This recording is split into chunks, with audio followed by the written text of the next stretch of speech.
Hey everybody, it's Lindsay with High Altitude Astrology bringing you another chart reading. And today I am going to be looking at the chart of Rosanne Barr.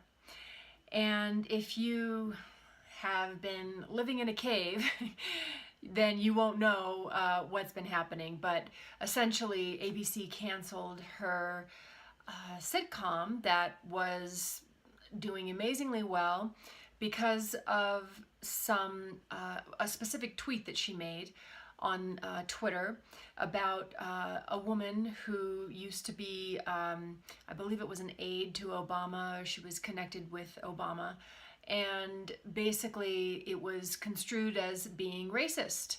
And ABC just said, you know, we don't want to be connected with that energy, and we are canceling the show. So initially, she basically said to her followers on Twitter, you know, don't try to defend me. What I did was unforgivable. I don't want it defended. But since then, she's made some other, many other tweets, actually, kind of rolling back that perspective a little bit and sort of trying to defend herself a little bit more. And just, you know, saying she's not a racist and that she just, you know, was what she said. She was on Ambien and did that, you know, in an Ambien fog. So it's continuing to be in the collective consciousness talked about, and I was curious about her chart, wanted to know what was going on. So if you want to follow along, her birthday is November 3rd, 1952, Salt Lake City, Utah, at 1:21 p.m. So just looking at her natal chart, she is a Scorpio. Her sun is at 11 degrees. So she has had Jupiter move across her sun in the last year or so. And that probably is attributed to some of the sort of the reemergence of her show and the opportunity for her to create. She's currently having Jupiter opposed her natal Jupiter at 16 degrees of Taurus. So transiting Jupiter is opposing her natal Jupiter. And that too is an implication of this opportunity and the success of the revitalization of the show. And that Jupiter has been opposing her Jupiter since January of this year, and it completes in August. And the reboot of her show happened in March of 2018. So one thing I want to say, though, about that Scorpio sun at 11 degrees opposite that Jupiter at 16 degrees of Taurus is that this is probably that part of her that gives her that, not only that sort of edge in her comedy, that would be the Scorpio energy, but to have Jupiter opposed her sun, you know, that has to do with bringing in that Jupiterian kind of jovial spirit into her solar expression. So I could see that as being part of her comedy, you know, that lends her to that comedic energy. But sometimes with Jupiter and Sagittarius, for that matter, it's like we can overdo it, you know. It's like open mouth, insert foot.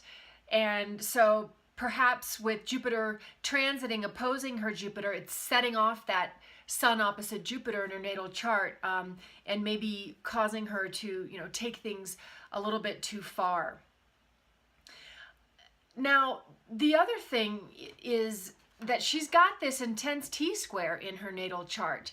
She's got her Mars at 16 degrees of Capricorn, opposed her Uranus at 18 degrees of Cancer, squared her Saturn conjunct Neptune in Libra. Saturn's at 20 degrees and Neptune's at 22 degrees. So let's just try and break that T-square down a little bit, because it's a significant T-square because it's been transited lately by Pluto. So to have Mars in Capricorn, you know, that's somebody who's willing to work hard and has a lot of drive and ability to kind of hang in there in order to accomplish their goals.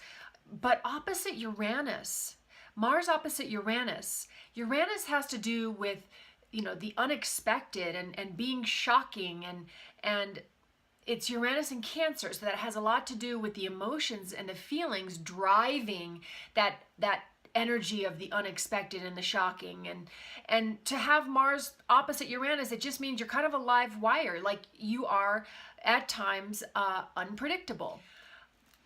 And from the Astrologer's Handbook, they write that when you have Mars opposite Uranus, explosive outbursts of energy can be manifested in quarrels. Ill temper and irritability are common. These people are averse to any kind of routine and discipline. Their efforts are spasmodic. However, when they do work, they can overexert themselves. Lack of moderation is the main vice of this opposition. Stubbornness and the desire for personal freedom at all costs make these people sometimes hard to deal with. They cannot be instructed or led against their will.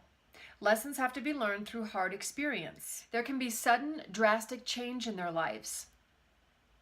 Their desire is to sweep away the status quo without adequate planning for where to go or what to do next. This unpredictable conduct exasperates those who must contend with it. So you get the idea. It's just, you know, there's this part of her that's just unpredictable. Now, we have to bring in then the square from Saturn conjunct Neptune to the Mars and the Uranus opposition. Well, let's just look at her Saturn. That's in the sign of Libra. And actually, somebody with Saturn in Libra, you know, that's going to be somebody who is interested in creating harmony and balance. You know, they have to sort of work towards that in their life, but that is their goal. They are about fairness, and they are about diplomacy. And then with Neptune next to it in Libra as well, that's going to be somebody who has also a compassionate side of themselves, and somebody who perhaps does want to work towards helping other people. And especially in the sign of Libra, you know, that again is an energy of wanting to create harmony and balance through that effort. Now, when we look at the whole T-square, basically, in my opinion, it's contradictory. You know, it's like it's somebody who does value diplomacy and does value fairness, but at the same time, it's like they're confused because they want to be this radical person who nobody can control. And it's kind of like, how do you work all of that out? You know, how do you balance all of that in this energetic configuration? I wanted to read something from astro.com, and it's written by Donna Cunningham. And this is what she writes about this people born with this Saturn-Uranus square with the conjunction of Neptune. She says, during most of the time the Saturn-Uranus square of 1951 to 52 was in effect, Saturn was also conjunct Neptune, making it hard to get a sense of the square by itself. On the positive side, Neptune can add the qualities of spirituality, sensitivity, intuition, creative artistry, compassion, and service to the mix. Used less constructively, it can express itself as denial, an addictive personality, a sense of martyrdom, or playing the victim. So I find that interesting, you know, because really with Saturn and Uranus, that is somebody who wants to, and I'll read a little bit about what Cunningham says regarding that square as well. She says people with a prominent square to Uranus can experience considerable shame about being different and may be driven to try to resolve these feelings by blaming society and being judgmental, even arrogant towards others with less commitment to change. Some of these people respond to social pressure by flaunting their differences in a hard-edged manner. rather than serving as a bridge between two segments of society, as people with the conjunction and trine can do. They often seek to force a confrontation. In the case of Saturn square Uranus, however, innate caution or early exposure to the consequences of rebellion can make these people tone down their expression of dissent as the years go on. Because she's speaking to what it feels like when you have Saturn and Uranus squared. I mean, Saturn is about discipline and structure and doing things by the book. And Uranus is like, no, I want to do it all my own way. So there's this tension. There's this tension within those two energies with people who have this configuration of, how do you do both? And what she's suggesting is that sometimes it's difficult, and you can even try harder to be different, almost to a fault.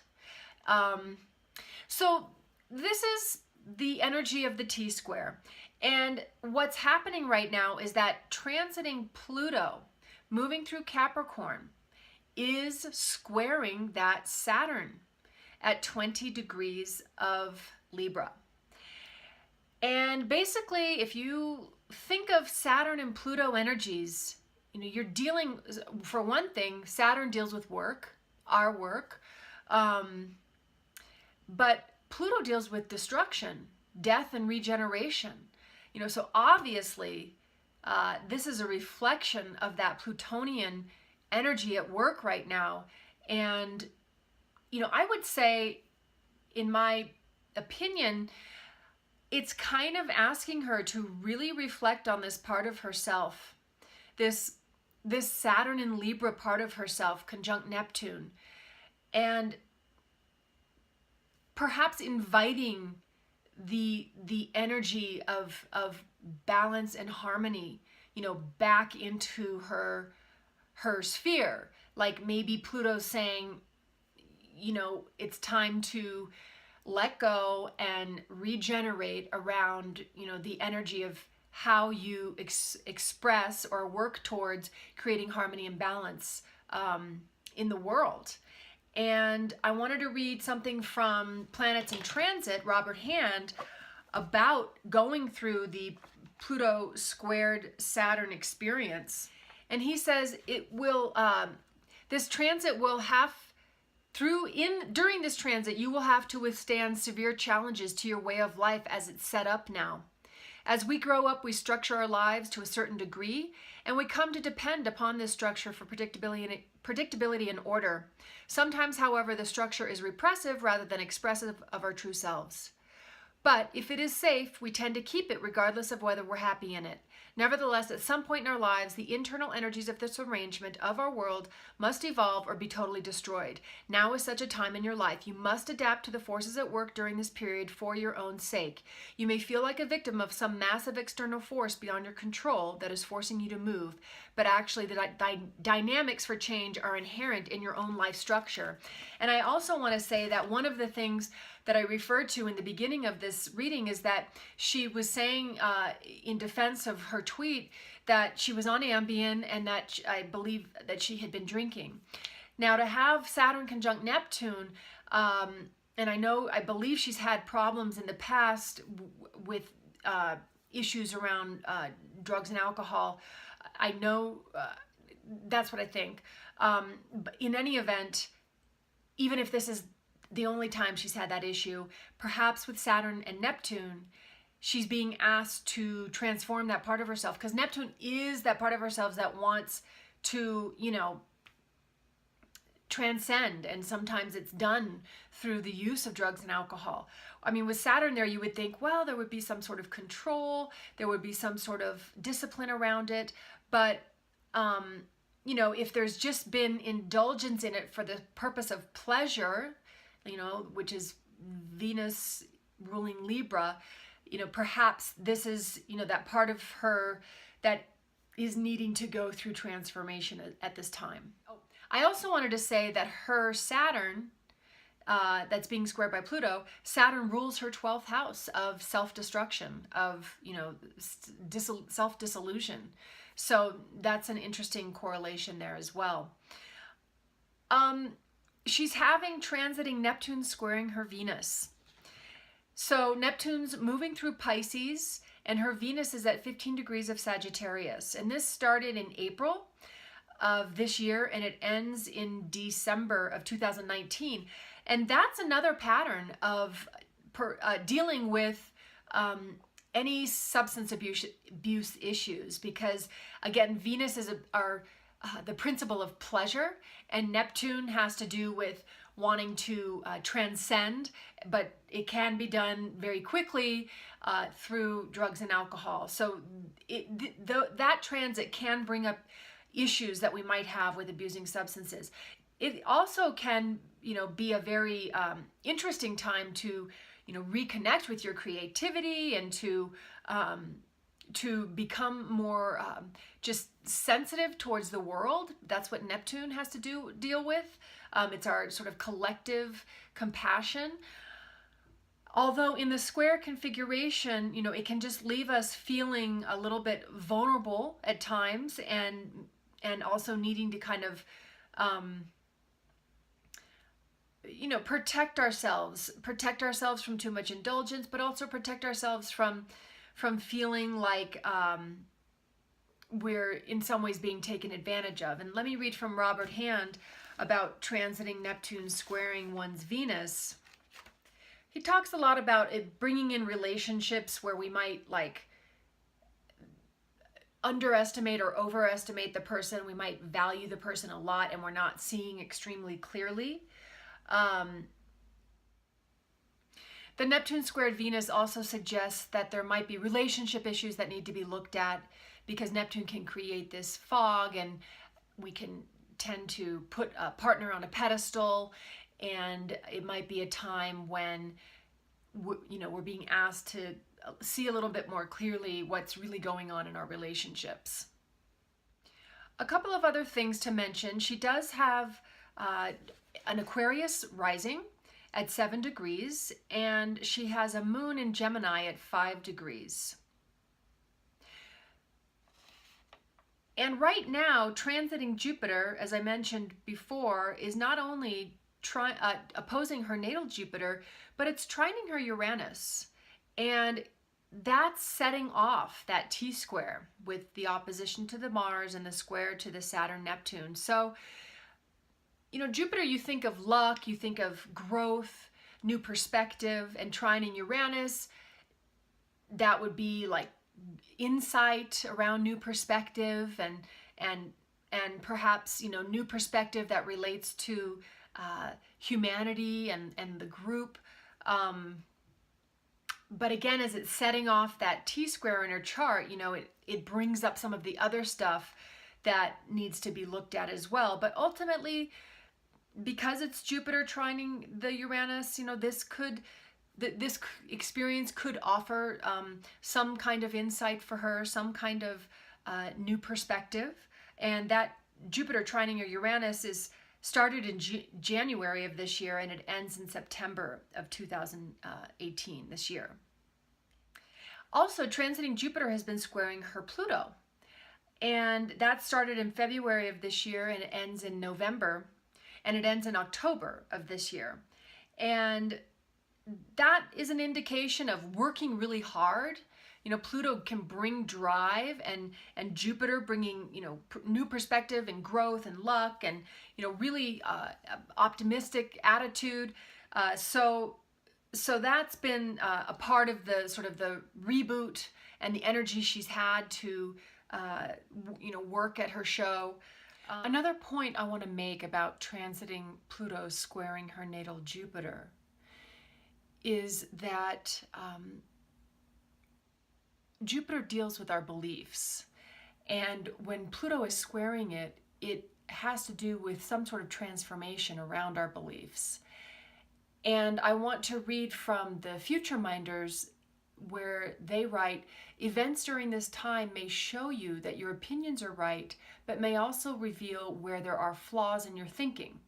You may be forced to reevaluate your basic belief system, whether it involves spiritual and religious principles or your beliefs regarding politics, patriotism, or social justice. If you work for the good of the whole, you're likely to succeed in your efforts. But if you're only concerned with promoting your own beliefs in order to gain power, you will encounter difficulties and strong opposition. And another thing I didn't mention about her Jupiter opposing her sun in her natal chart is that sometimes when people have sun opposite Jupiter, they can really be invested in their own beliefs being the right beliefs. And so with Pluto squaring that Jupiter right now, it seems like she has an opportunity here to reevaluate her belief system and make sure that what she believes is really ultimately for the benefit of the whole and the benefit of the group. It just could be a reflection of why she's getting some backlash right now, because it seems like what she believes is more divisive than it is inclusive. But you know, she has a history of saying really interesting things on Twitter. You know, she has made a racist comment before. She's made a lot of conspiratorial comments.